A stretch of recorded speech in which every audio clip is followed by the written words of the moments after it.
Okay. Bank banking law का 15th question जो है, ये नेगोशिएबल इंस्ट्रूमेंट और क्या है और उसके इसेंशियल एलिमेंट क्या है, इसको हम लोग समझेंगे। तो पहले हम लोग इसका नेगोशिएबल इंस्ट्रूमेंट है क्या, उसका डेफिनेशन एक बार देख लेते हैं कि एक्ट के अनुसार से क्या है, या फिर जो है कोई ज्यूरिस्ट है तो उन्होंने क्या बोला है इस बारे में, जस्टिस वगैरह, तो वो उसको हम एक एक करके देखते हैं। तो इंस्ट्रूमेंट क्या, ये नेगोशिएबल इंस्ट्रूमेंट, इसमें देखिए दो वर्ड से मिलकर के बना है, नेगोशिएबल और इंस्ट्रूमेंट। तो नेगोशिएबल का मतलब होता है ट्रांसफरेबिलिटी, मतलब कि एक से दूसरे के पास ट्रांसफर होना, इसका जो टाइटल है वो एक से दूसरे के पास ऑन होना। और इंस्ट्रूमेंट मतलब रिटन, है ना, इंस्ट्रूमेंट मतलब कोई रिटन डॉक्यूमेंट है, ठीक है। तो नेगोशिएबल इंस्ट्रूमेंट मतलब ऐसा कोई रिटन इंस्ट्रूमेंट, रिटन जो है डॉक्यूमेंट, जिससे कि उसका टाइटल जो है वो आपका पास ऑन होता है। जैसे कि नोट जो है, वो नोट जो करेंसी है आपका, उसमें क्या है, वो एक नोट ही तो है, कागज का टुकड़ा ही तो है, लेकिन वो एक ऐसा इंस्ट्रूमेंट है जो कि जिसके पास भी वो नोट चल जाता है, जैसे कि 100 रुपये का नोट है, वो जिसके पास भी होता है वो उतने वैल्यू की का उसके अंदर जो है, जैसे 100 रुपये का नोट है तो वो 100 रुपये की वैल्यू का प्रॉपर्टी है, वो मतलब 100 रुपये वो उसका वैल्यू है, मतलब वो उसका मालिक हो जाता है, जिसके पास भी होता है वो उसका मालिक हो जाता है। दूसरा वाला किसी भी ढंग से उसको प्राप्त कर लेता है तो वो उसका मालिक हो जाता है, उस नोट के अंदर जो प्रॉपर्टी है ना। तो ये भी इंस्ट्रूमेंट जो है वो बोल रहा है कि transferable by delivery like cash, मतलब जैसे कैश जो है, 100 रुपये का नोट है, 10 रुपये का सिक्का है, तो जैसे ही हम जो है किसी को डिलीवरी कर देते हैं, मतलब किसी को भी दे देते हैं, तो उसका ऑनरशिप जो है वो ट्रांसफर हो जाता है, सामने वाला उसका मालिक हो जाता है। बिल्कुल कैश की तरह ये नेगोशिएबल इंस्ट्रूमेंट भी डिलीवरी कर करके उसका ऑनरशिप हम पास ऑन कर सकते हैं, capable of being sued upon. इस जिसके पास भी नेगोशिएबल इंस्ट्रूमेंट होता है वो कोर्ट में सू कर सकता है अपने नाम पर, है ना, by the person holding it for the time being, मतलब जिस टाइम पे वो नेगोशिएबल इंस्ट्रूमेंट जिस भी पर्सन के पास होता है, वो उस जो नेगोशिएबल इंस्ट्रूमेंट में जो प्रॉपर्टी है ना, जो ऑनरशिप है, उसके लिए उस पैसे को प्राप्त करने के लिए, उस प्रॉपर्टी जो उसमें जितने भी पैसे का वो इंस्ट्रूमेंट है, उतना पैसा को के रिकवरी के लिए वो जो है सूट कर सकता है ना। Passes to bona fide transferee for value, देखिए इसको जो है ना समझने के लिए एक थोड़ा सा उदाहरण लेकर के समझते हैं कि जैसे कि 100 रुपये मेरे पास है, ठीक है, और किसी ने चुरा लिया, तो क्या होता है कि वो उसका मालिक बन जाता है ना, और वो फिर किसी और व्यक्ति को दे दिया वो 100 रुपये, तो वो जो दे देता है उसके बाद, जैसे मैंने एक व्यक्ति को दिया 100 रुपये, और ए व्यक्ति ने बी व्यक्ति को दे दिया, ए तो मेरे से चोरी किया ना, तो हम तो कल यहाँ पे क्लेम कर भी सकते हैं कि ये जो है ना, ये जो 100 रुपया है इसने मेरे से ही चुराया था, तो रिकवरेबल है ए से। लेकिन जो है ए फिर लेके ए के पास कोई काम किया बी, तो बी को उसने दे दिया, ए ने बी को दे दिया, तो बी ने जो बी को जो मिला उसको तो नहीं पता कि ये जो है 100 रुपये चोरी के हैं, तो बी के पास बेटर टाइटल है ए के टाइटल से। यहाँ पर जो ये चीज क्लियर हुआ कि ए ने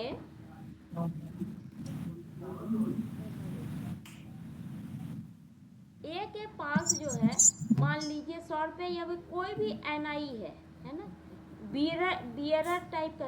पहले ना हम लोग इसी को लेके समझते हैं, 100 रुपये को लेकर के समझते हैं इस बात को। 100 रुपये का नोट है ए के पास, बी ने उसको क्या किया, चोरी कर लिया, ठीक है। और बी ने फिर कोई सामान खरीदा था, कुछ काम किया था, जिस भी वजह से कंसिडरेशन दे करके सी को जो है वो 100 रुपये बी ने सी को दे दिया। तो अब देखिए ये जो बी के पास जो 100 रुपये आए, इसके पास कैसा टाइटल है उस 100 रुपये का, डिफेक्टिव टाइटल है ना। बी के पास जो है वो डिफेक्टिव टाइटल है, क्योंकि अगर ए प्रूफ कर दिया कि ये, चूंकि बी ने उसको चोरी किया था 100 रुपये को, अगर ए प्रूफ कर देता है तब तो ये इससे वापस ले सकता है ना। लेकिन बी ने जो सी को दिया वो 100 का नोट, तो ये तो सी ने तो कुछ काम करके प्राप्त किया ना बी से, किसी न किसी गुड फेथ में जो है प्राप्त किया है। तो सी के पास जो टाइटल रहेगा वो बी से गुड टाइटल रहेगा, क्योंकि बी के पास तो रिकवरेबल, इसके पास सही टाइटल नहीं है, इसके पास इसका डिफेक्टिव टाइटल, क्योंकि वो चोरी करके उसके पास 100 रुपया आए हैं, वो वाला रिकवरेबल है। लेकिन सी से जो है बी रिकवर पैसे नहीं कर सकता, क्योंकि वो पैसा जो है सी ने कुछ ना कुछ काम करके गुड फेथ में पाया है, कंसिडरेशन दे करके, वैल्यू दे करके पाया है ना। तो सी के पास बेटर टाइटल है। इन जनरल जो रूल होता है, कहा जाता है कि जिसके पास जो होता है उससे अधिक वो नहीं दे सकता, है ना। जिसके पास जो राइट है, जैसे कोई प्रॉपर्टी है, उस प्रॉपर्टी में मेरे को इंजॉय का राइट है, तो जब भी हम ट्रांसफर करेंगे तो क्या हम ऑनरशिप का ट्रांसफर कर सकते हैं क्या उस प्रॉपर्टी में? नहीं ना, क्योंकि मेरे पास खुद इंजॉयमेंट का टाइटल है। मान लीजिए हम रेंटर है तो उस प्रॉपर्टी पे मेरा सिर्फ इंजॉयमेंट का टाइटल है ना। तो फिर मैं ऑनरशिप का जो है ये राइट मैं ट्रांसफ़र नहीं कर सकती, क्योंकि वो मेरे पास है ही नहीं। तो जिसके पास जो होता है उससे ज़्यादा वो ट्रांसफ़र नहीं कर सकता। लेकिन ये चीज़ जो यहाँ पे है कि ये बी जो है सी को ट्रांसफ़र कर रहा है वो 100 रुपये, लेकिन वो इसके पास तो डिफेक्टिव टाइटल है, क्योंकि ए से उसने चोरी किया है। लेकिन सी को जो वो दे रहा है, ये जो है वो इसके पास, सी के पास गुड टाइटल है, क्योंकि सी को थोड़ी पता है कि वो 100 रुपये जो है बी ने जो है ए से जो है चोरी किया है ना। तो सी को बेटर टाइटल मिलेगा, गुड टाइटल मिलेगा। अगर सी जो है बोनाफाइड है, बोनाफाइड मतलब गुड फेथ में जो है इसके यहाँ काम करके या जो भी है कंसिडरेशन दे करके वो 100 रुपये पाया है। तो यहाँ पे वही लिखा है कि ये जो प्रॉपर्टी है, उस प्रॉपर्टी को वो जो pass on to bona fide transferee, मतलब जो भी प्राप्त करने वाला है, जिसको भी ट्रांसफर किया गया है, अगर वो वैल्यू, अगर वो कंसिडरेशन कर करके जो है उसको इंस्ट्रूमेंट को लेता है और वो बोनाफाइड है, मतलब वो गुड फेथ में लिया है कि मतलब नहीं, ये जो पैसे दे रहा है, ये जो मेरे को इंस्ट्रूमेंट ट्रांसफर कर रहा है, ये सही है, उसमें कहीं कोई दिक्कत नहीं है, तो फिर जो है जो ट्रांसफरर के पास डिफेक्टिव टाइटल रहेगा तो भी ट्रांसफरी को गुड टाइटल मिलेगा उससे अधिक, ठीक है। नेक्स्ट जो है ये जस्टिस केसी विल, ये कहते हैं, इस नेगोशिएबल इंस्ट्रूमेंट को डिफाइन करते हैं एज वन, मतलब एक ऐसा इंस्ट्रूमेंट है जिसमें उसमें जो प्रॉपर्टी है, उसमें जो उस इंस्ट्रूमेंट में जो भी प्रॉपर्टी का जो ट्रांस ऑनरशिप है, उसको जो है each is in which is acquired by someone, जिसके द्वारा भी उसको प्राप्त किया जाता है, वो इंस्ट्रूमेंट जिसके पास भी आ जाता है, अगर वो टेक्स इट बोनाफाइड, है ना, इसी चीज को लिखा हुआ है, बस अलग ढंग से बस लिखा हुआ है बोनाफाइड, मतलब गुड फेथ में उसने लिया है, एंड फॉर वैल्यू, मतलब उसने कुछ काम करके जो भी है कंसिडरेशन दे करके प्राप्त किया है, तो नॉट विथ स्टैंडिंग, मतलब इवन इफ, अगर any defect of the title in the person from whom he took it, इस व्यक्ति ने, है ना, इस व्यक्ति ने जिस व्यक्ति से भी लिया है, उस व्यक्ति के टाइटल में अगर प्रॉब्लम है, तो एनी डिफेक्ट ऑफ टाइटल, जिससे भी नेगोशिएबल इंस्ट्रूमेंट वो लिया है, अगर उसमें डिफेक्टिव टाइटल है ट्रांसफरर के पास, तो भी जो है ट्रांसफेरी के पास गुड टाइटल आएगा, अगर वो बोनाफाइड है, गुड फेथ में लिया है, और फॉर वैल्यू है, यानी फॉर कंसिडरेशन उसने लिया है।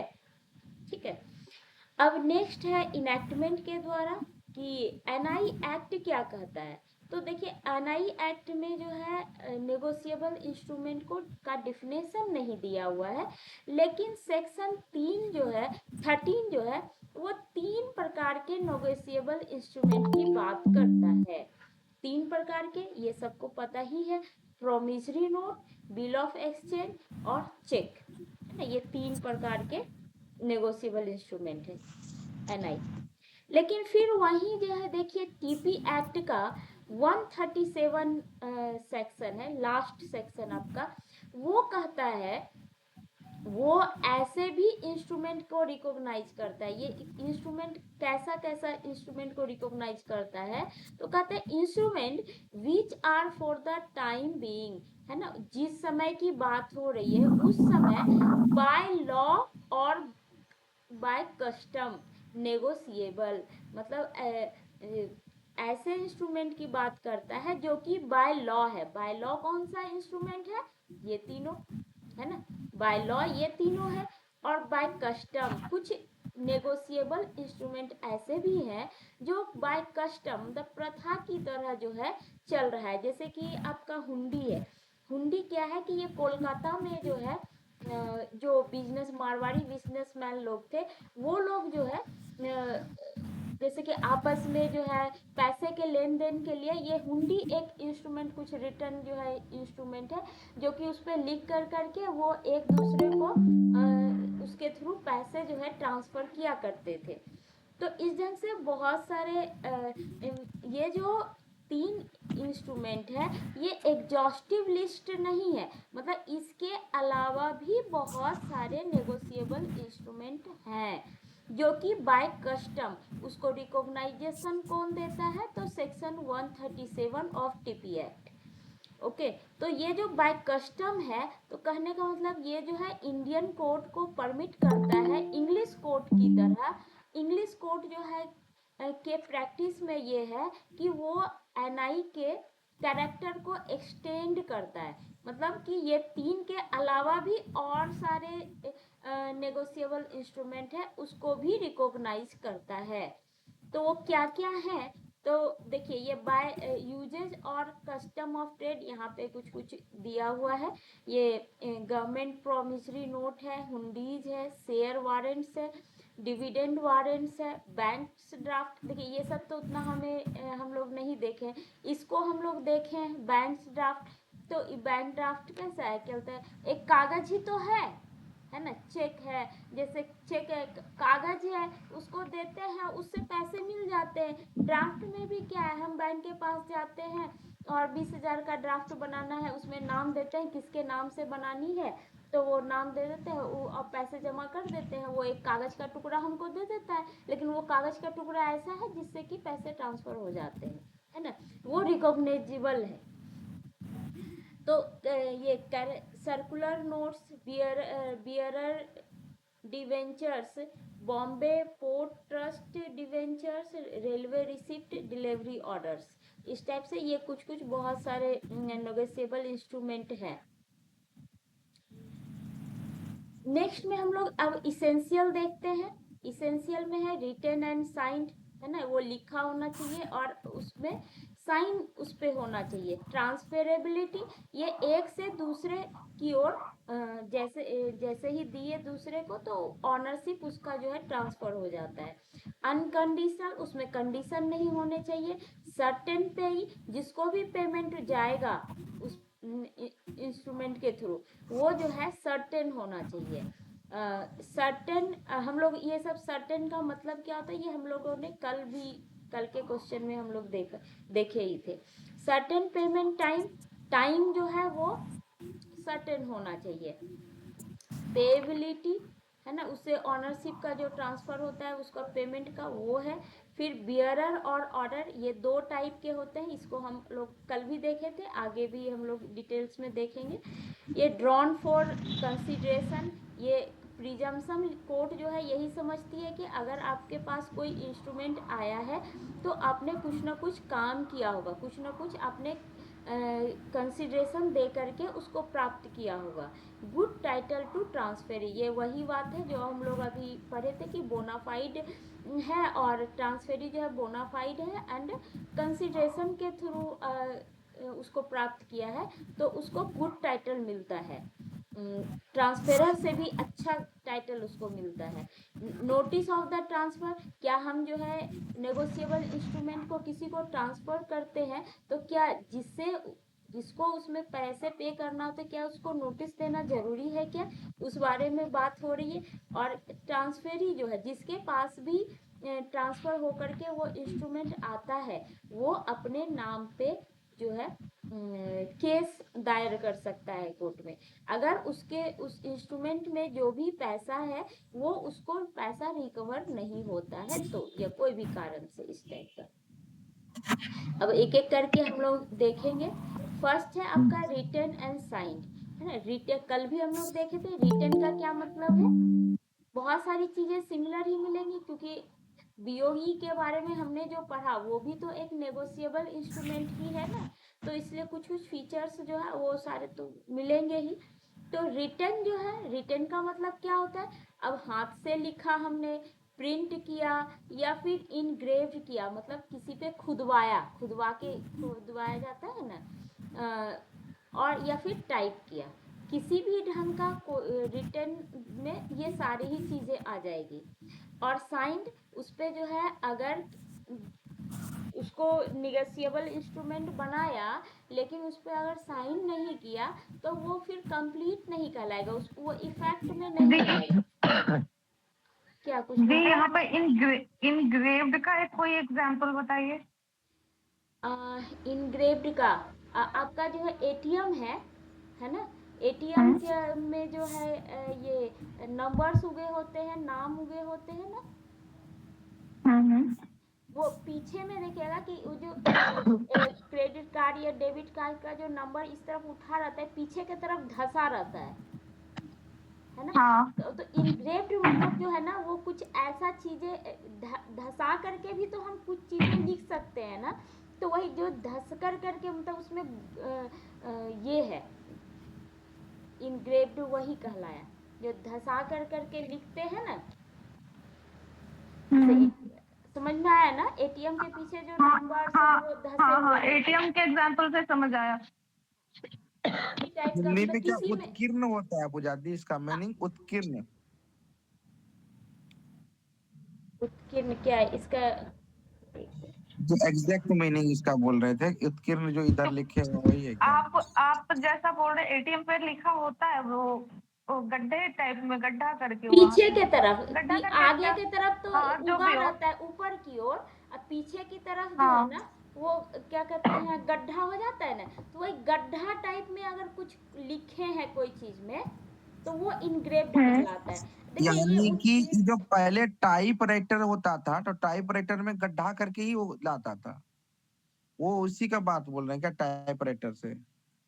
टाइपराइटर से तो टाइप होगा ना, जैसे कागज में टाइप होते हैं, तो उसमें हाँ गड्ढा भी बिल्कुल होता टाइप था होगा। क्या? गड्ढा, हाँ गड्ढा होता था ना पुजादी उसमें तो हल्का, उसी से पता नहीं, ये तो हमने प्रिंट नहीं जो देखा। होता है। जैसे कि अभी जो टाइपराइटर से जो टाइप होता है तो सिंपल जैसे कंप्यूटर से टाइप होता है, वैसे ही टाइपराइटर से मतलब उसके जो भी जिस टाइप के अक्षर होते हैं वो होता है।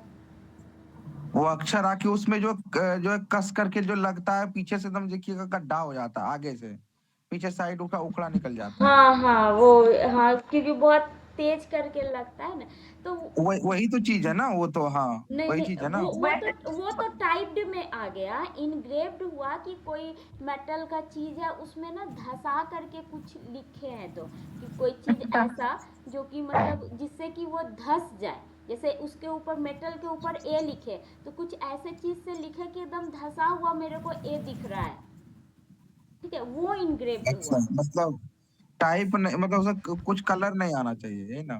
मतलब अब यहाँ कलर, पे भी मेटल मेटल की बात कर रहे हैं, वहाँ हाँ कलर तो पेपर में आएगा ना, आगे पीछे करके इनग्रेव्ड तो उसी टाइप के चीज पे आप करोगे ना, जो कि मतलब थोड़ा सा कड़ा हो, तभी ना आप हाँ धसा हाँ। करके कुछ चीज धसा करके लिख पाएंगे। पीतल सील देखिए ना, पीतल सील, वो सील के बारे में बता रहा है। तो नेक्स्ट है आपका कि जो साइंड है, मतलब जब तक हम उस पर साइन नहीं करेंगे वो कंप्लीट या जो है, हाँ ये जो क्या है, निशान होना लिखा है, ओके, जो साइंड जब तक नहीं करेंगे नेगोशिएबल इंस्ट्रूमेंट पे, वो कंप्लीट और इफेक्टिव जो है नहीं होता है, जब तक कि हम उस पर ड्यूली साइन नहीं करते हैं। ओके, नेक्स्ट है आपका ट्रांसफरेबिलिटी, है ना।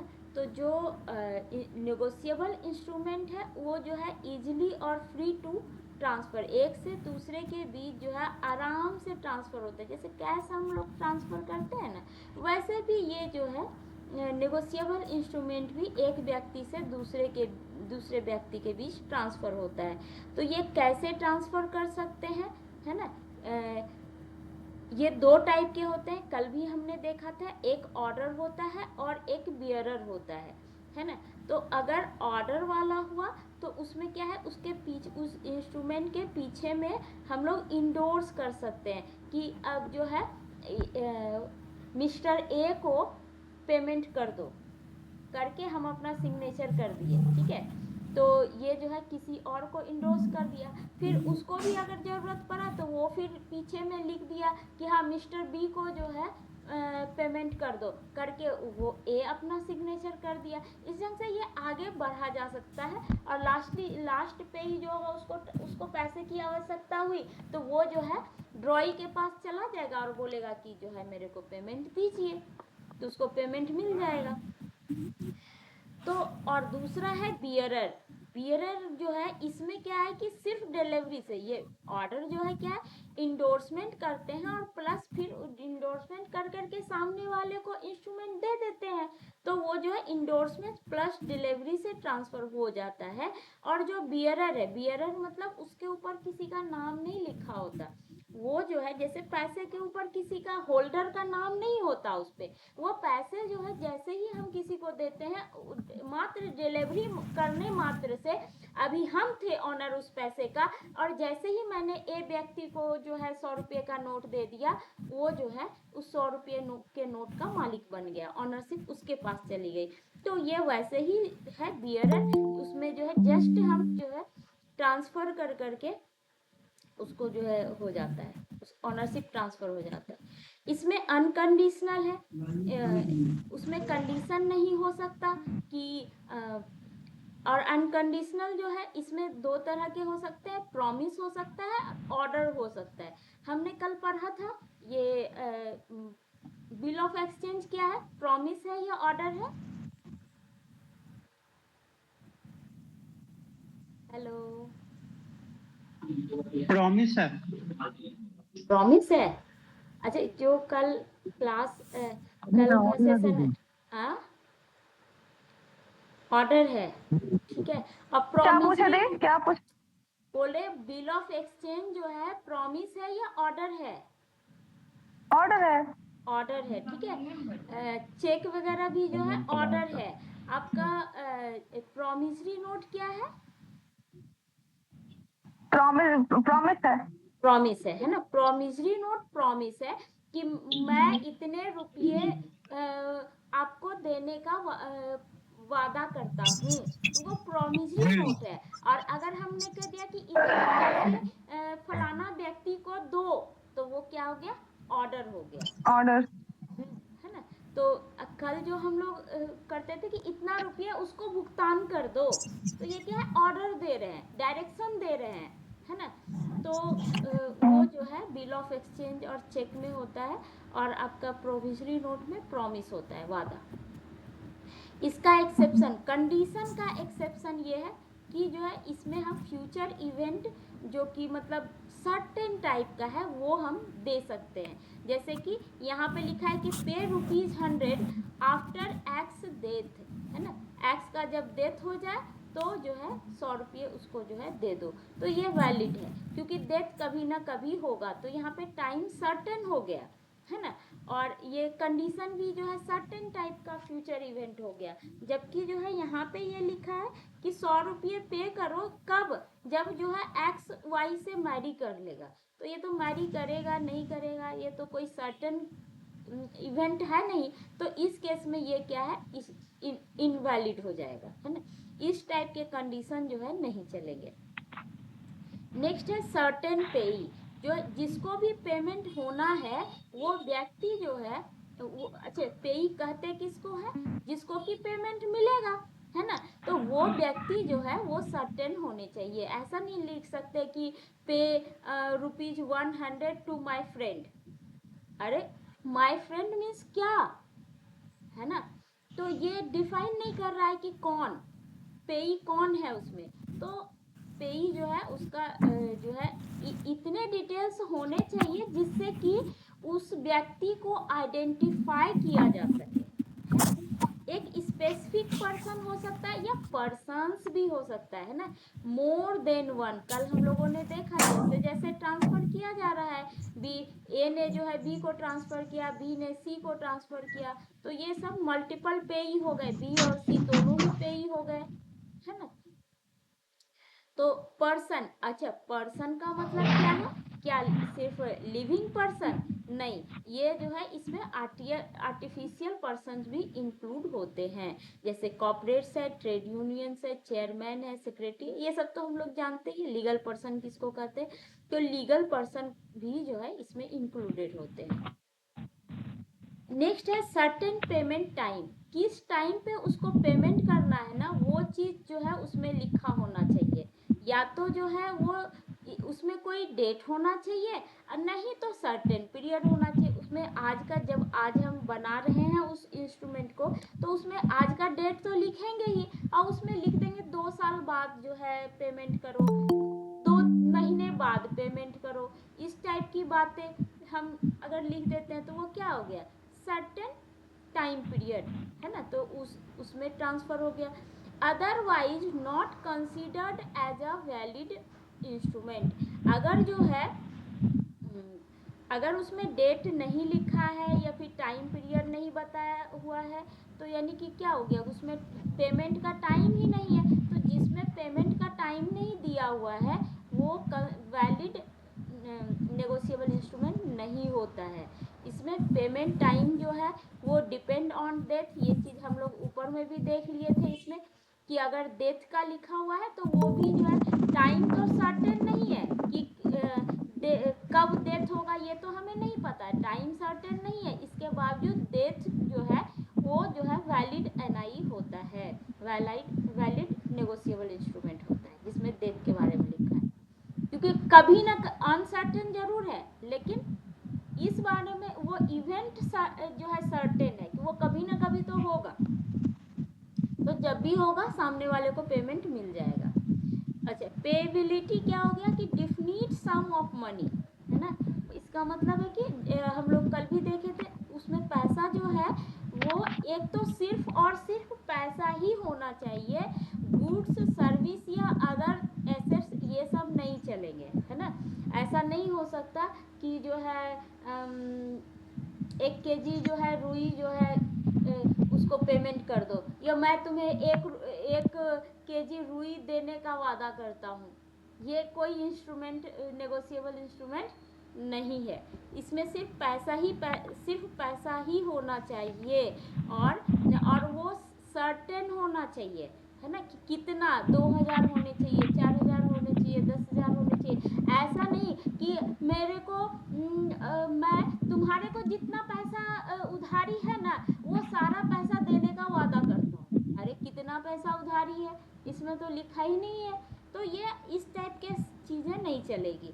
और उसमें इंटरेस्ट रेट जो है इंक्लूड कर सकते हैं। जैसे कि उसमें हमने जो है 100 रुपये, मैंने उसमें लिखा कि 100 रुपये और प्लस जो है 100 रुपये तो बहुत कम हो गया, मान लीजिए कि 10,000 रुपये, और जो है उसमें 5% का जो है इंटरेस्ट जो है पर मंथ, है ना, वो जो है देने का वादा करता हूँ, है ना। ये डिमांड ऑन डिमांड भी हो सकता है। तो मैं जब भी आपको पेमेंट करूँगा, जब भी आप मुझसे पेमेंट मांगेंगे, उस समय जो है मैं 10,000 और प्लस 5% इंटरेस्ट पर मंथ के इंटरेस्ट से, या पर एनुअल इंटरेस्ट पे मैं आपको पैसे रिटर्न जो है दूंगा, है ना, वादा करता हूँ। तो ये इंटरेस्ट रेट भी जो है इंक्लूड हो सकता है, क्योंकि उसके इंटरेस्ट रेट अगर लिखा है तो हम तो पैसे कैलकुलेट कर सकते हैं ना, ये डेफिनिट सम है। नेक्स्ट है आपका बियरर और ऑर्डर, है ना। अगर बियरर है तो उसमें क्या है कि उस इंस्ट्रूमेंट का जिसके पास भी है उसके पास वो ऑनरशिप रहेगा, है ना। और ऑर्डर में क्या है कि पेएबल टू स्पेसिफिक पर्सन, इसमें जो है जो पर्सन को इंडोर्स किया हुआ है उसी को वो पैसा पेमेंट होगा। ऑर्डर में ऐसा होता है। ये नहीं कि कोई मुझे इंडोर्समेंट नहीं है और मैं किसी से चुरा लिया, तो अब जब भी हम जाएंगे ड्रॉई के पास तो वो देखेगा कि मैं हूँ कहाँ वहाँ पे, है ना, इंडोर्समेंट तो है ही नहीं मेरे नाम पे।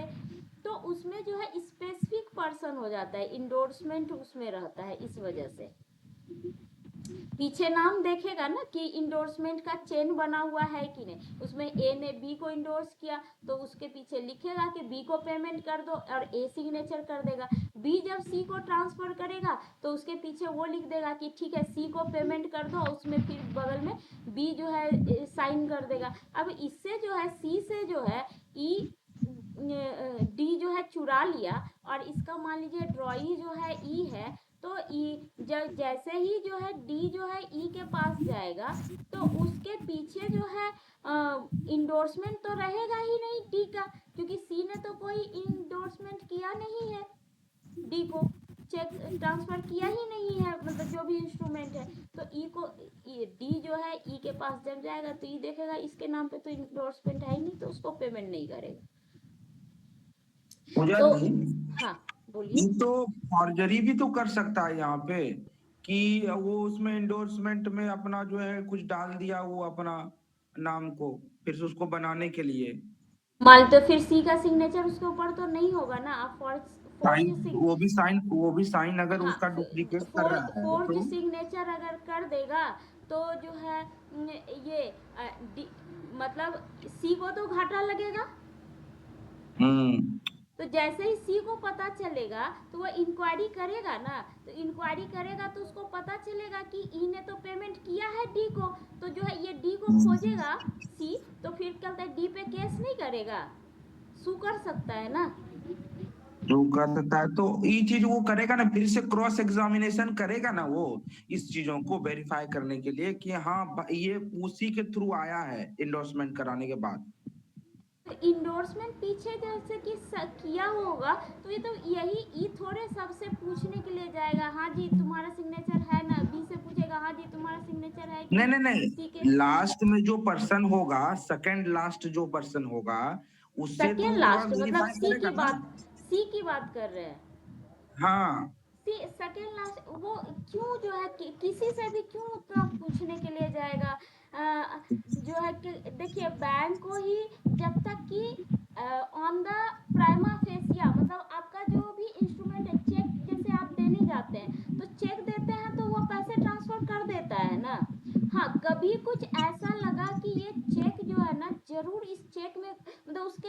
On the face of the cheque, ठीक है, वो देख के लग रहा है कि कुछ तो गड़बड़ है इस चेक में, तो फिर वो वेरिफिकेशन करेगा। अगर वो चेक ठीक ठाक है तो फिर वो बैंक जो है वेरिफिकेशन नहीं करेगा, सीधा जो है वो जिसका भी चेक है उसके अकाउंट से पैसे निकाल के आपको दे देगा। या हायर अमाउंट है या फिर जो है उस चेक में फॉर्जरी का उसको लग रहा है कि कुछ ना कुछ गड़बड़ है, सिग्नेचर फॉर्ज लग रहा है, क्योंकि बैंक के केस में तो बैंक के पास उस अकाउंट होल्डर का सिग्नेचर भी है, तो वहाँ पे अगर उसको लगेगा कि गड़बड़ है, लेकिन मिसमैच हो रहा है या फिर कुछ ऐसा हाँ, हो रहा है। ठीक ठीक ई के पास तो किसी का सिग्नेचर तो है नहीं कि उसके साथ वेरीफाई करेगा। हाँ, उसके फेस में अगर उसको कुछ लगता है कि हाँ ये फोर्ज हो सकता है तो फिर वो इंक्वायरी करेगा, लेकिन इन जनरल अगर उसको कुछ दिखेगा नहीं, उसके इंडोर्समेंट में कहीं कुछ प्रॉब्लम है, तो फिर जो है ई पेमेंट कर देगा ना। उसके बाद अगर सी को पता चलता है तो फिर वो आगे इंक्वायरी करके उसको जो भी है लीगल एक्शन लेना होगा वो लेगा। ठीक है, हाँ हाँ ठीक ठीक। क्योंकि यहाँ पे भी देखिए, यहाँ जो है जैसे ही किसी के पास, किसी भी पर्सन के पास वो इंस्ट्रूमेंट जब होता है तो देखिए कोर्ट भी प्रिज्यूम करती है कि ये जो इंस्ट्रूमेंट है वो कंसिडरेशन के लिए बनाया हुआ है। इसमें एक्सप्लिसिटली मतलब उसमें लिखा होना जरूरी नहीं है। यानी कि मेरे पास अगर 1000 रुपये हैं, ऑब्वियसली इस चीज को प्रिज्यूम किया जाएगा कि वो 1000 रुपये जो है मैंने मेहनत से कमाए हैं, मतलब वो कहीं ना कहीं मैंने किसी ना किसी ढंग का काम किया है तभी वो 1000 रुपये मेरे पास है। तो वैसे ही किसी के पास अगर नेगोशिएबल इंस्ट्रूमेंट है तो इसका मतलब है कि उसने कंसिडरेशन दे करके जो है उसको प्राप्त हुआ है। ये जो है कहीं एक्सप्लिसिटली लिखने की जरूरत नहीं है ना, एक्सप्लिसिटली मतलब लिखने की जरूरत नहीं है। और इस प्रिजम्पशन को कोर्ट यही मानती है, यानी कि मतलब लॉ यही मानती है, लेकिन ये प्रिजम्पशन ऐसा है जिसको कि ख़त्म भी किया जा सकता है।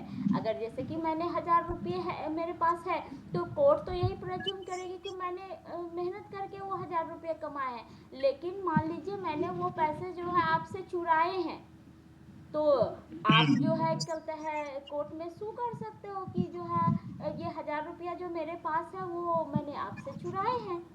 ठीक है, तो उस प्रिजम्पशन को खारिज भी किया जा सकता है कि ये जो 1000 रुपये हैं या फिर जो भी नेगोशिएबल इंस्ट्रूमेंट है वो फ्रॉडुलेंटली प्राप्त किया गया है, फ्रॉड करके प्राप्त किया गया है, या अनड्यू इन्फ्लुएंस के थ्रू प्राप्त किया गया है, या फिर जो है अनलॉफुल कंसिडरेशन है ना। 1000 रुपये जो है वो मैंने किसी को जो है गन सप्लाई किया था उसका पैसा है, वो किसी का मर्डर किया था वो पैसा है मेरे पास, या वो नेगोशिएबल इंस्ट्रूमेंट जो है मैंने जो है आपके लिए मर्डर किया था तो जो है 5 लाख का आपके पास नेगोशिएबल इंस्ट्रूमेंट था, आपने मेरे को इंडोर्स कर दिया।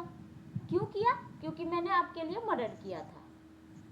ठीक है, तो अनलॉफुल कंसिडरेशन है कुछ इस टाइप का। ठीक है, ये बर्डन ऑफ प्रूफ जो है, जो भी चैलेंज करेगा बोलेगा कि नहीं नहीं ये तो जो है अनलॉफुल है, ये फ्रॉडुलेंट है ना, तो क्योंकि प्रिजम्पशन तो जो है प्लेंटिफ के साइड रहेगा कि उसने तो जो है कंसिडरेशन के थ्रू जो है कुछ ना कुछ कंसिडरेशन दे करके उस इंस्ट्रूमेंट को पाया है, प्लेंटिफ की ओर होगा। लेकिन डिफेंडेंट जो है चैलेंज करेगा, तो चूंकि चैलेंज कर रहा है डिफेंडेंट कि इसको जो है फ्रॉड के तरह करके पाया गया है, या फिर अनड्यू इन्फ्लुएंस है, या अनलॉफुल कंसिडरेशन है, कुछ भी इस टाइप के जो है तो चैलेंज कर रहा है डिफेंडेंट। तो चूंकि चैलेंज कर रहा है डिफेंडेंट तो प्रूफ कौन करेगा? उसके ऊपर ही प्रूफ का जो है जिम्मा रहेगा।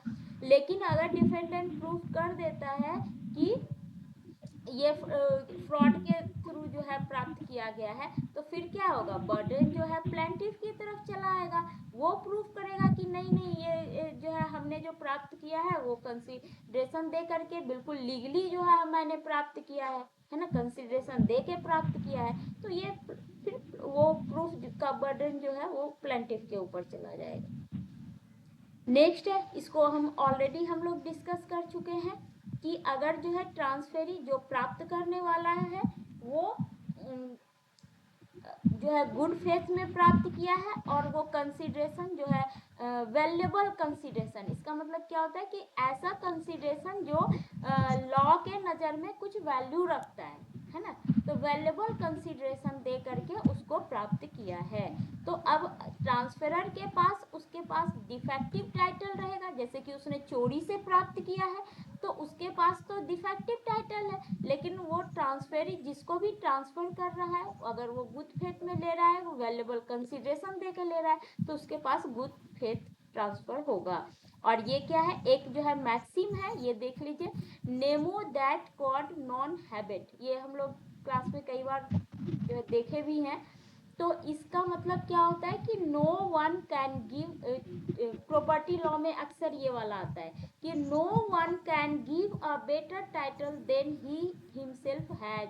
मतलब उसके पास जितना टाइटल है, जितना भी राइट है, उससे अधिक राइट की का ट्रांसफर नहीं कर सकता। इसका सिंपल एग्जांपल था कि जो है हम रेंटर है तो यानी कि मेरे पास सिर्फ इंजॉयमेंट का राइट है। अब हम किसी को ट्रांसफ़र करेंगे तो जैसे कि रेंटर मतलब कि आपका समझिए जैसे कि लेसी हैं हम, तो हम अगर किसी को फिर से फर्दर जो है लीज ही दे सकते हैं, फिर से फर्दर किसी को किसी और को हम इंजॉयमेंट का राइट ट्रांसफर कर सकते हैं। ऐसा तो है नहीं कि हम उसको सेल कर देंगे, ऑनरशिप का ट्रांसफर कर देंगे, क्योंकि वो टाइटल मेरे पास ही नहीं है, तो हम किसी को क्या देंगे। तो इस मैक्सिम के अंदर का जो ये आपका ये रूल है, इसका एक्सेप्शन है नेगोशिएबल इंस्ट्रूमेंट, कि इसमें जो है डिफेक्टिव टाइटल होता है, लेकिन अगर सामने वाला गुड फेथ में और वैल्यूएबल कंसिडरेशन दे के प्राप्त करता है तो उसके पास गुड टाइटल ट्रांसफर होता है। नेक्स्ट है नोटिस टू ट्रांसफर, यानी can be transfer without notifying of it to original debtor, ensure smooth negotiability. मतलब जो है ए जो है इसमें पैसा पेमेंट किसको करना है, ई को करना है। अब ए जो है बी को ट्रांसफर कर रहा है, तो क्या ए जो है पूछने के लिए जाएगा, ई को नोटिस देगा क्या, नहीं, इसकी जरूरत नहीं है। अब बी जो है सी को ट्रांसफर कर रहा है इनरोस करके, तो बी क्या ई से पूछने जाएगा या उसको नोटिस देगा, जरूरत नहीं है ना। सी ने भी जो है ई को डी को ट्रांसफर किया इंडोर्स करके, तो विदाउट नोटिस, इसमें नोटिस देने की जरूरत नहीं है। ये जो ओरिजिनल डेप्टर है, मतलब जिसको पैसे पे करना है, जो फाइनली जो ओरिजिनल कर्जदार है जिसको पैसे देना है, उसको नोटिस देने की जरूरत नहीं है। वो इसलिए क्या है, किस लिए कि स्मूथ नेगोशिएबिलिटी ये इंश्योर करता है कि मतलब अच्छे से जो है, अब इस हर बार इससे पूछने के लिए जाएगा, है ना, तो हिंड्रेंस आएगा, ट्रांसफर करने में टाइम लगेगा। ये है कि एगो जरूरत पड़ा बस ट्रांसफर कर दिया, बी को जरूरत पड़ा सी को ट्रांसफर कर दिया। जब जैसा ट्रांसफर होता गया, जब किसी को है कि पैसे की जरूरत पड़ी तो वो ई के पास चला आएगा ट्रांसफर पैसे लेने के लिए, है ना।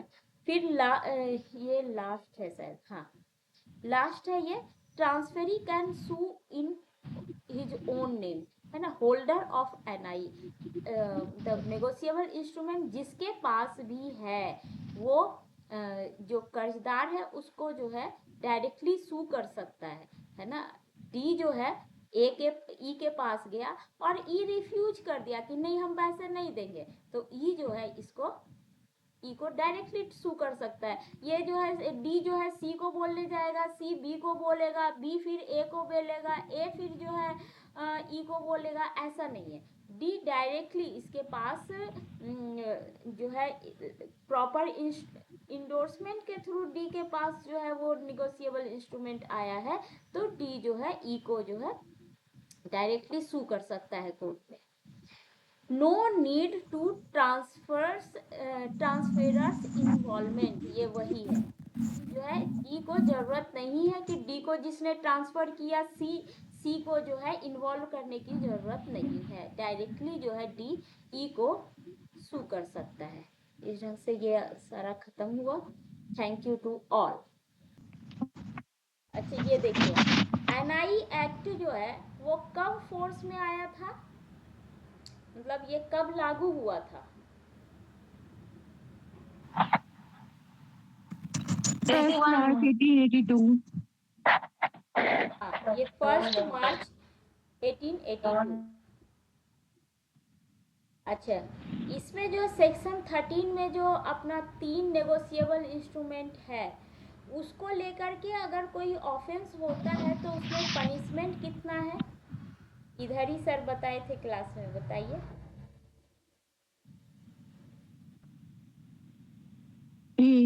हाँ, 2 years 2 साल का 2 साल का कारावास है, या फिर जो है जो भी अमाउंट है उसका जो है डबल, ठीक है, हाँ, डबल twice तक amount फाइन का। जो है एक्सटेंड कर सकता है, या फिर दोनों भी हो सकता है। और ये पैसा किसको मिलता है वो भी बताए थे। क्या कही? ये पैसा जो है, फाइन जो दिया जाता है, वो किसको मिलता है? जो ये वो रहते हैं। सामने वाले पार्टी को मिलेगा। हाँ, एग्रीव्ड पार्टी को मिलेगा, है ना। Agreed party. जैसे जिसका चेक बाउंस हुआ है ना, तो पैसे उसको मिलने थे तभी तो उसको चेक मिला था ना। अब वो बाउंस हो गया तो पैसे जो है उस व्यक्ति को मिल जाएंगे। ओके, ये नेगोशिएबल टर्म कहाँ पे डिफाइन किया हुआ है, किस सेक्शन में? सेक्शन 13 में। हाँ, सेक्शन 13। अब यहाँ देखो, ये तो अगर यहाँ पे ऐसा रहता है नॉट डिफाइंड, ठीक है, तो फिर वो आंसर हो जाता है 30। असल नेगोशिएबल इंस्ट्रूमेंट जो है डिफाइन ही नहीं है, लेकिन चूंकि ये सिर्फ ये इतना ही आंसर ऑप्शन है हमारे पास, तो फिर हम 13 हाँ। बोलेंगे, क्योंकि 13 जो है डील करता है कि 3 प्रकार के नेगोशिएबल इंस्ट्रूमेंट, डिफाइन तो नहीं है लेकिन 3 प्रकार के इंस्ट्रूमेंट की लेकिन वो बात करता एक्सप्लेन है। कर रहा है। हाँ, करता है, तो बस ये आंसर कर देंगे।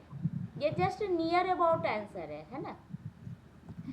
ओके, अब नेक्स्ट है, अच्छा ये सेम क्वेश्चन है, इसका भी ठीक है। सेम क्वेश्चन है। हाँ, सेम क्वेश्चन है, 13 हो जाएगा।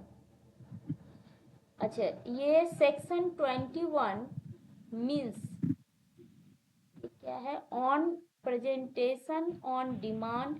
अच्छा, एट साइट का क्या मतलब होता है? हम लोग कल देखे थे ना, एट साइट और टाइम बिल दो तरह का पढ़े थे ना। साइट मतलब क्या होता है, कल भी हम लोग पढ़े थे, ऑन डिमांड होता है ना। हाँ हाँ।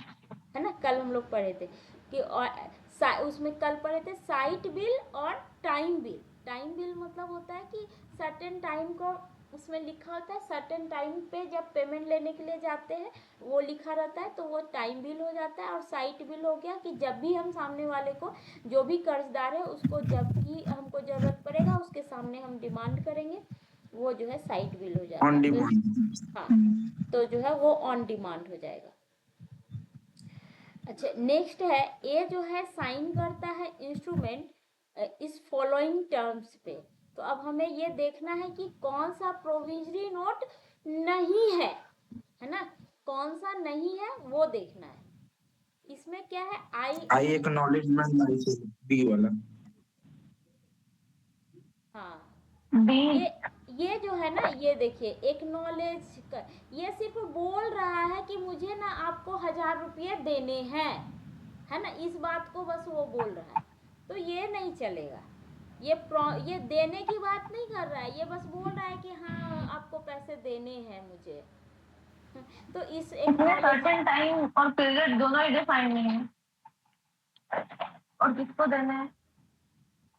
तो 1000 रुपये to be paid on demand, on demand तो लिखा ही है ना, तो ये तो ठीक है। हाँ हाँ। लेकिन यहाँ पे गड़बड़ी हो गई है कि ये सिर्फ एक्नॉलेज कर रहा है, एक्नॉलेजमेंट नहीं चलेगा, ठीक है, प्रॉमिस होने चाहिए, तो इस नाम पे ये गड़बड़ हो गया। Written instrument signed by maker is promissory note, है ना। कौन सा रिटन इंस्ट्रूमेंट जो है आपका प्रॉमिसरी नोट है? ये देखिए, इसमें ऑ कर रहा है, इसमें I will pay, I will pay, I will pay. Marriage वाला जो है बी है शायद। अच्छा, ये कौन सा सही है वो बताना है। मैरिज वाला तो फिर नहीं होगा ना, क्योंकि ये अनसर्टेन कंडीशन है। अच्छा हाँ यहाँ ये पे सही है क्या? I will pay you 1,000 rupees on demand. On demand आ डी गई। होगा, हाँ डी होगा। डी देखिए डी ये होगा। वाला जो है ना ऑफ कर रहा है, तो यहाँ पे ये गड़बड़ है। हाँ। इसमें कहाँ गड़बड़ है? आफ्टर माई मैरिज आफ्टर ये मैरिज गड़बड़ है। में और इसमें कहाँ गड़बड़ है? ये गड़बड़ ये है। कितना मनी मनी में देना है, हाँ Certainty डेफिनेट सम नहीं है है। ही नहीं। ठीक है, अनसर्टेन है।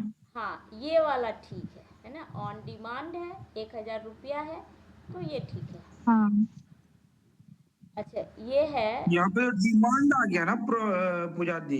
हाँ तो हाँ डिमांड तो वो चलता है ना, डिमांड दे रहा है ना। कि मतलब जब भी आप ठीक तो है। मांगोगे हम इसमें आपको पैसे देंगे, ये हुआ ना। हम्म। तो डिमांड चलता है।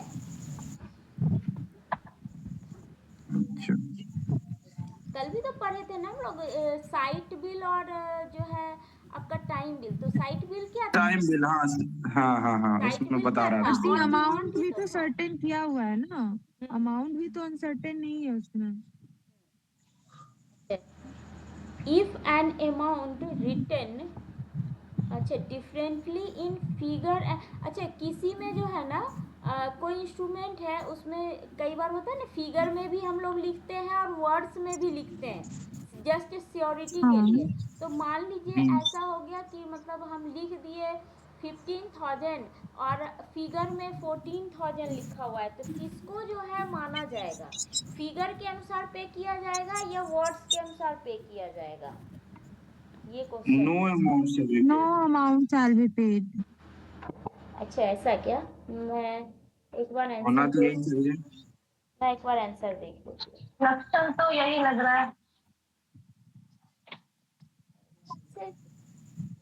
वर्ड्स इम्पोर्टेंट होंगे, वहाँ पे कोई अमाउंट पे ही नहीं किया जाए, दोनों क्योंकि फिर वो गलत है। इनएफेक्टिव हो जाएगा। वो इंस्ट्रूमेंट जो है ना, अगर पेमेंट हाँ तो इनइफेक्टिव होगा तो कुछ पेड तो नहीं करना है ना। आप एक और ठीक है, इसके मैं ऊपर एक देखती सिंपल सा एग्जांपल दे सकते हो। जब आप बैंक जाते हो 24 पैसा विड्रॉ करने के लिए, तो वहाँ पे एक फॉर्म फिल करते हो ना, उसमें आपको यही शब्दों में आंसर है। लिखा होना चाहिए। और वो मिसमैच हो जाता है ना, अगर दो बार हाँ हाँ उसमें फॉर्म भरते हैं, अगर एक वर्ड में बाय वर्ड रहता है और बाय इसमें रहता है, अंक में रहता हाँ है, तो अगर हाँ आपका इसमें मिस्टेक हो जाता है तो आपको पेमेंट नहीं होना है। नहीं नहीं होगा। ये क्या कहते हैं, ये आंसर है आपका। वर्ड्स में पेड होगा, ठीक है। वर्ड्स को ज्यादा हो सकता है माना अलग जाएगा। डॉक्यूमेंट हो। देखिए बुक में यही सही है आंसर क्या? है, बुक में यही डी आंसर है। एक बार इसको क्रॉस चेक कर लीजिएगा पूजा दी, इसका आंसर हो सकता है मैं भी रॉन्ग हो। हाँ इसको एक बार रुकिए चेक कर लीजिए, रुकिए कर क्योंकि लेते हमारे हैं। पास रीजन है इसके पीछे। होना तो नहीं चाहिए। डी अगर वहाँ पे वर्ड्स, जहाँ पे सिर्फ वर्ड्स का ये दिया गया हो, वहाँ अगर ये देखिए इसमें आपका एनआई का ही है क्या? ये किसका है? हाँ ये देखिए सेक्शन 18 आपका यही बोल रहा है, आपका स्टेट्यूट ही बोल रहा है। सेक्शन 18 हर चीज का अलग अलग नियम भी तो होता है ना। इसमें लिखा है where amount is stated differently in figures and word, if the amount What is the amount undertaken of or ordered to be paid in stated differently in figures and in words, the amount stated in words shall be the amount Shall be the undertaken amount. or ordered to be paid. Clear? यहाँ पे what shall be amount? हाँ what shall be the amount? बिल्कुल बिल्कुल, तो तो फिर जो special इसका जो है सेक्शन में बताया गया है। नहीं नहीं, ठीक है हाँ सर। हाँ हाँ ठीक है, इसको ध्यान में भी आ गया कि मतलब सेक्शन 18 ध्यान रखेंगे, है ना, बाय वर्ड्स। सेक्शन क्योंकि 18 यहाँ पे भी ना याद रह जाएगा। फिर ना क्या होगा कि वो नेगोशिएबल इंस्ट्रूमेंट का तो वो डिस्चार्ज ही नहीं होगा, उसका जो भी लायबिलिटी है ना, इनफेक्टिव हो जाएगा अगर ऐसा हुआ तो इसीलिए बोला गया कि वर्ड्स को देखा जाएगा। अच्छा यहाँ पे है प्रोटेस्ट, ठीक है। ये नोटिंग एंड प्रोटेस्ट हम लोग कल पढ़े थे ना, तो प्रोटेस्ट जो है ना वो सेक्शन 100 में है, ठीक है। तो वो जो है द टर्म प्रोटेस्ट वो 100 में है, इंक्लूड नोटिंग ऑल्सो। तो 100 में जो है वो प्रोटेस्ट है उसमें नोटिंग भी आता है क्या, ये चीज एक्ट है क्या किसी के पास? 100 ये प्रोटेस्ट दी नहीं, नोटिंग का तो 99 सेक्शन है ना, प्रोटेस्ट हाँ में 100 ही आता है, नोटिंग हाँ का तो 99 सेक्शन। हाँ हाँ हाँ वही देख रही हूँ, 99 है नोटिंग का और प्रोटेस्ट का जो है 100 है, तो फिर 100 तो है ये फॉल्स हो जाएगा, है ना। फॉल्स। 27 का ये बुक क्या कर रहा है, ये बुक में सी आंसर दिया है, ये कैसे? ट्रू। ट्रू। दी रुके, मेरे पास बेयर एक्ट है, मैं इसमें चेक करती हूँ।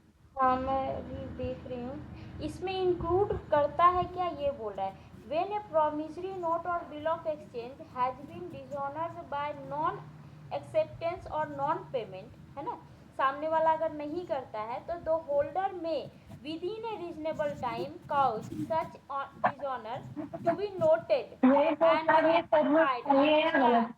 ये देखो टू बी नोटेड लिखा है, अच्छा, आधा सही यानी कि इसमें नोटिंग तो जो वो अलग से है नोटरी ही, पब्लिक वाला है, सर्टिफाइड बाय नोटरी पब्लिक का है ना, नोटिंग करने के लिए।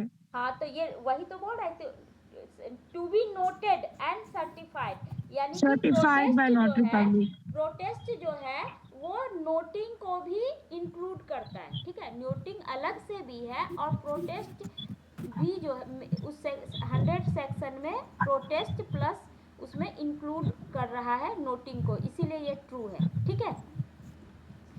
ओके। ये नया नया चीज पता चल रहा है जी, देखने से तो लग रहा था फॉल्स लेकिन ठीक है। The term negotiation refers to, negotiation मतलब क्या होता है, ट्रांसफरेबिलिटी, अब उसको देखते हैं क्या है।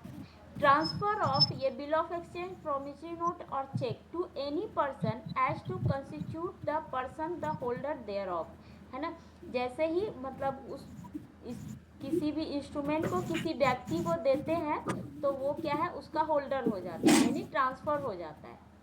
नेगोशिएशन का ये मतलब है, या payment by bank on after due verification of the instrument, instrument का वेरिफिकेशन करने के बाद बैंक का पेमेंट करना, या जो है उस नेगोशिएबल इंस्ट्रूमेंट को पार्टीज के बीच बार्गेनिंग करना, या all of the above. Negotiation का मतलब क्या क्या होता है, नेगोशिएशन कहीं डिफाइंड भी है ना एक्ट में, देखना पड़ेगा। नेगोशिएशन का मतलब क्या होता है, हाँ ये आपका सेक्शन 14 में है, देखिए बेयर एक्ट है तो सेक्शन 14 आपका नेगोशिएशन को डिफाइन करता है। When a promissory note, bill of exchange और cheque is transferred to any person so as to constitute the person the holder thereof, the instrument is said to be negotiated। ये ना bare act का ही पूरा language लिख दिया है ये, हाँ, तो ठीक है। इसका आंसर ये होगा। हाँ नेगोशिएशन का मतलब यही होता है ना, किसी भी पर्सन को ओके। हमने ये इंस्ट्रूमेंट जो है दे दिया तो वो जो है उस पर्सन, वो पर्सन जो है उसका होल्डर हो जाता है, उसके पास उसका ऑनरशिप चला जाता है और उसको हम इसी को हम ट्रांसफ़र करते हैं और उसी को ये नेगोशिएशन हो गया, है ना। ट्रांसफ़र को ही इस इंस्ट्रूमेंट का ट्रांसफ़र को ही हम नेगोशिएशन बोलते हैं। अच्छा, इफ़ ए माइनर ड्रॉज मतलब ये जो है इंस्ट्रूमेंट को बनाता है, इंडोर्स करता है, डिलीवर करता है या फिर ट्रांसफ़र कर देता है, तो वो क्या है, वो किसको बाइंड करता है?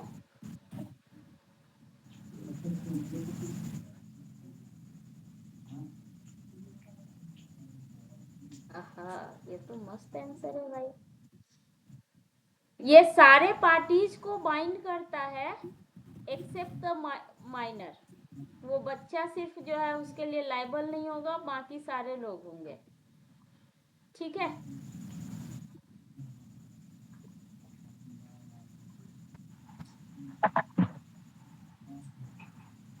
है ना, माइनर अगर ये सारे काम करता है तो ये बाइंड करेगा all the parties except the minor. अच्छा, ये ऑलरेडी हम लोग कर चुके हैं, है ना, सी 1 मार्च 1882। अच्छा, in a cheque amount order to paid is written differently in figure. अच्छा, ये वाला है, फिगर एंड वर्ड्स है, तो क्या हो जाएगा? अच्छा, चेक के केस में क्या होगा? बी बी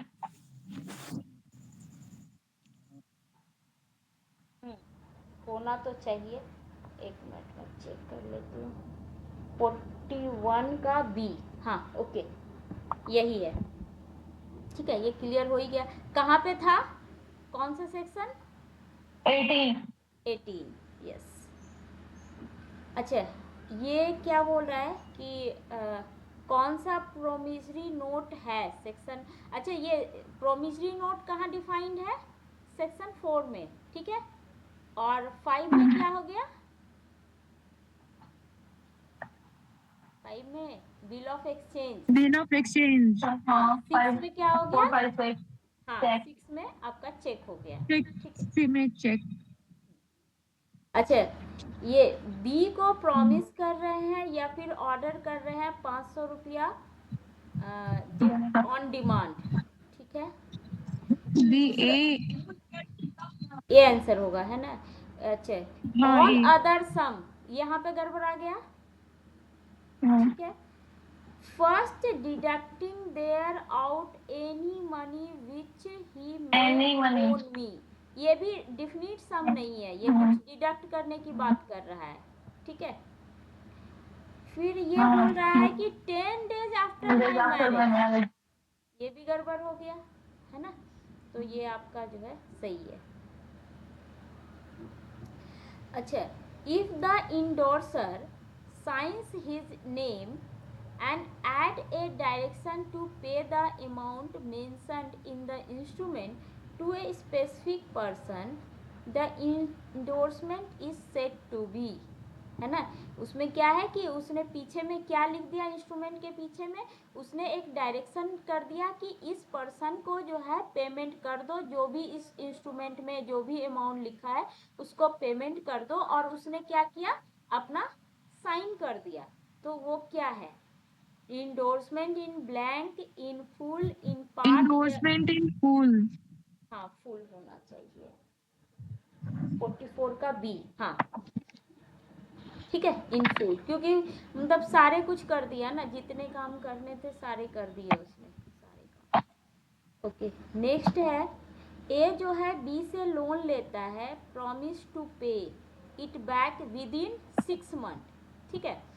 तो it is also stipulated that on the failure to pay within 6 months, A will liable to pay double the amount borrowed, ठीक है, ये क्लियर है। ए जो है बी से जो है लोन लिया और वो बोला कि 6 month में हम जो है तुमको वापस कर देंगे, और उसमें ये भी लिखा कि अगर हम 6 month के अंदर अगर हम तुम्हारे को पे नहीं करेंगे तो हम जो है तुम्हारे को इसका डबल पैसा देंगे, ठीक है। तो ये क्या है? It is in the nature of penalty, nature of liquidated damage, या ये जो है वैलिड एग्रीमेंट है, या जो है ये अनकॉन्सिनेबल क्लाउज, मतलब कि ये ठीक ठाक क्लाउज नहीं है, मतलब ये टर्म्स एकदम सीधे डबल हो सकता है, कुछ payment the entire agreement void. नहीं लग रहा है। हाँ, कौन सा? नहीं लग रहा है। सी, ये वैलिड एग्रीमेंट है ऐसा बोल रही हो? हाँ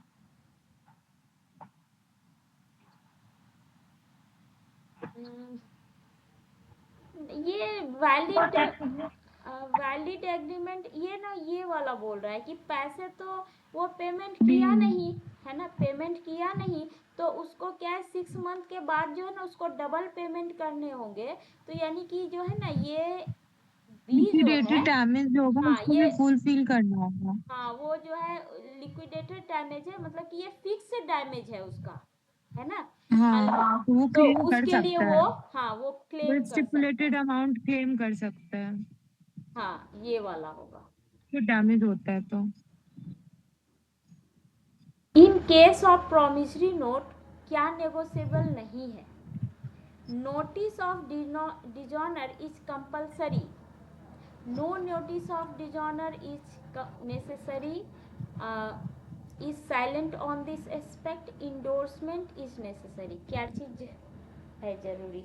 हम लोग असल प्रोमिसरी नोट अभी पढ़े नहीं है ना, द क्लास में पढ़े हैं, उस हिसाब से अगर बता, क्योंकि इस पे क्वेश्चन भी मतलब हमारा मॉडल क्वेश्चन में है नहीं, तो ऐसे करके भी पढ़ लेते हैं। इसमें नोटिस देना जो है ना जरूरी नहीं है।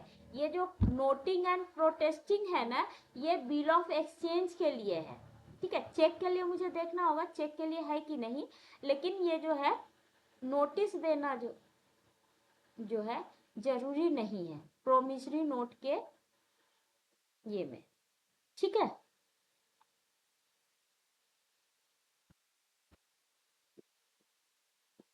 अच्छा ये लास्ट क्वेश्चन है, what is the term used to describe the instrument?